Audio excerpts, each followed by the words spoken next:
Many parents are learning firsthand. Preparation for the new school year is going way beyond the traditional supply list. And to help those unsure parents navigate tricky COVID conversations, we spoke with a local child therapist who is offering some helpful advice. Jerry Carnes has the story.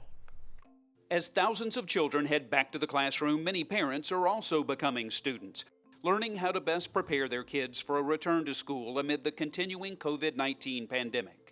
As parents, our words, our tone of speech, and our actions play a really powerful role in how our children respond to difficult topics and situations. Melanie McGriff is Executive Director of Kids Creek Therapy. Her advice for parents with young children struggling with changes due to COVID-19: patience and understanding. Many people don't understand that the part of our brain that processes change is the same part of our brain that processes pain. And a lot of times when you're approaching change, you have to remember that small children can still have very big feelings. And no matter the age, Melanie says it's important to be open and honest. Communicate to the kids there are some germs going around and that we have to do our part to help not spread the germs, and empower them and let them know that they're the one that can achieve this goal and they're the one that can be the helper.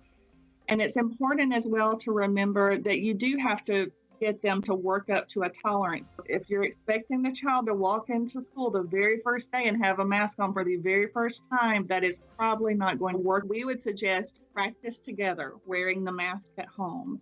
And while we're helping our kids adapt to this new school year, Melanie reminds us it's not just what you say, but how you say it. Whether we're doing teaching at home or whether we're going into the school, make sure that we're communicating positively either way about it. If children are hearing negative on either direction, they're going to soak that up. Kids are listening and they will most likely mimic what their parents are modeling. Some very wise words, Sheba, from that child therapist there. I came up in a generation of where kids were seen but not heard, of course. They're growing up now in an informational age. And so the more information I think they know, as she said, positively, I think they'll be more excited about doing the proper thing or the right thing. But also exhibiting that behavior, because kids learn by visual as well. So if we're doing it, then maybe they'll do it as well. Yeah, kids are listening to us and they're watching us closely.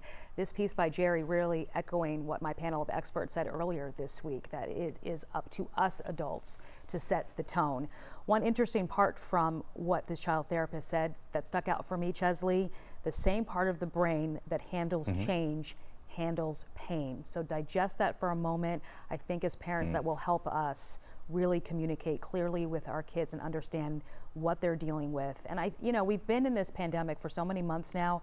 I think it's time that we just, okay, this is our new reality, right? This is our new norm for several months. Let's adjust to what that looks like in our everyday movements.